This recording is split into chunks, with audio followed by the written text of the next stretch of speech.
Сёння распачаўся фестываль «Справа». Самы душэўны беларускі оўпэн-эйр ужо трэці год адбываецца ў вёсцы Белая Царква на беразе Чарэйскага возера. Цягам лета тут валанцёрыла вялізная каманда мастакоў, архітэктараў, тэхнікаў. То, что этим занято в общей сложности где-то около 200, а может и более человек, это вдохновляет. Это действительно движение людей, которые пытаются построить хотя бы на несколько дней свой мир. Увогуле музыка на справе медытатыўная, сузіральная і гармануе з прыродай. Гурт «Шаман Джангл», напрыклад, адыграе сет, седзячы з гледачамі ля вогнішча, а калектыў «Шума» прэзентуе новы альбом «Мімазе», прысвечаны мацярынству. Праект «Месяц фотаграфіі» пакажа на справе фотавыставу, і гэта мае быць нешта сапраўды манументальнае. Наша идея – показать через технику флайпостинга.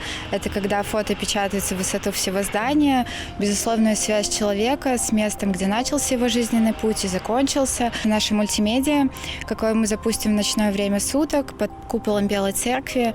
Это будет коллекция фото местных жителей, для кого... Думаю, что это место было некогда местом силы. Кампазітар Канстантин Яськоў напісаў твор адмыслова да оўпэн-эйру, натхніўшыся невымоўна прыгожымі пейзажамі гэтых мясцінаў.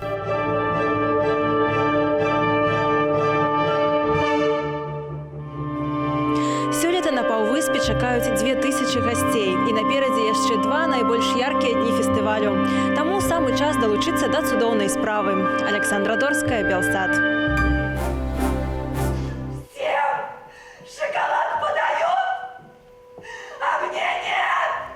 Як толькі жыццё пачынае наладжвацца, ты прачынаешся. Ці ўсё гэта багацце, шчасце, любоў, адно начныя мроі, ці гэта рэальнасць? Не могуць зразумець і героі трагікамедыі «Дядзішкаў сон», прэм'еры ад рэжысёра Михаила Лашыцкага ў Магілёўскім драматычным тэатры. Это классика. Достоевский, он сложен во всех вообще просто критериях. Было интересно открыть в себе новые грани, открыть новые грани в наших партнерах, открыть новые грани в том, что мы можем донести до зрителя. Звычайна тэатры ставяць спектакль «Дядзішкаў сон» паводле апавядання Фёдора Достоевскага у форме водевілю. Але для Магілёва рэжысёр Михаил Лашыцкі абраў іншы шлях. Ну, все-таки у нас трагикомедия.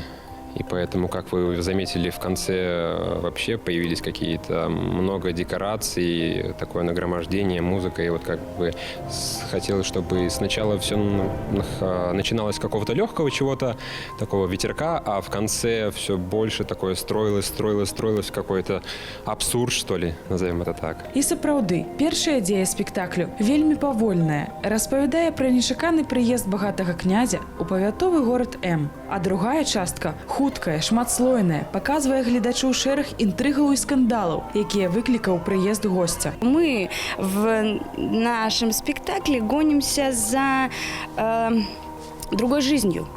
За не другой жизнью в плане материальном, а другой жизнью для души, для того, чтобы нам внутри было легко и спокойно. З вуснаў Карпухінай, галоўнай пляткаркі гораду М, неаднойчы гучыць, што яна так любіць гэты горад, так любіць, што з задавальненнем бы з'ехала адсюль. Рэквізіты з львамі дакладна наводзяць на Магілёў, а вось акторы ад гэтай згадкі адводзяць. Параллель со всеми городами, не столичными, а больше, что ли, провинциальными. Вот какая-то здесь она есть.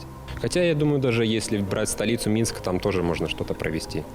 Не все так идеально в столицах. У прэм'ерным спектаклі «Дядзішкаў сон» задзеяныя ўсе маладыя акторы драматычнага тэатру. А галоўную ролю «Дядзішкі» выканаў актор Магілёўскага тэатру «Лялек» Мікалай Сцешыц. Апынуцца на мяжы смешнага і жахлівага, а таксама адшукаць паралелі са сваім горадам падчас спектаклю «Дядзішкаў сон» можна будзе ў новым тэатральным сезоне, які распачнецца ў верасні.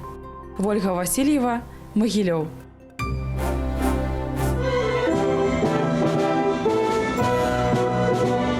10 твораў Станіслава Манюшкі ў гонар 200-годдзя кампазітара прагучаць у суботу ў верхнім горадзе сталіцы. У рамах праекту «Класіка ля ратушы» на адкрытай сцэне з'явіцца заслужаны калектыў Беларусі музычная капэла «Санорус». У Баравой пад Менскам пройдзе традыцыйны ўжо рок за баброў. Удзел пацвердзілі Баста, Дай дарогу, Ляпіс 98 ды Мумій троль. А ў Мсціславе Магілёўскай вобласці ў выходныя сыдуцца ў двобоі шляхетныя рыцары, конныя забавы, гістарычныя рэканструкцыі і відовішчныя выступы рыцарскіх клубаў, аздобяць фаер-шоу ды канцэрт. У нядзелю тэматычная дыскатэка.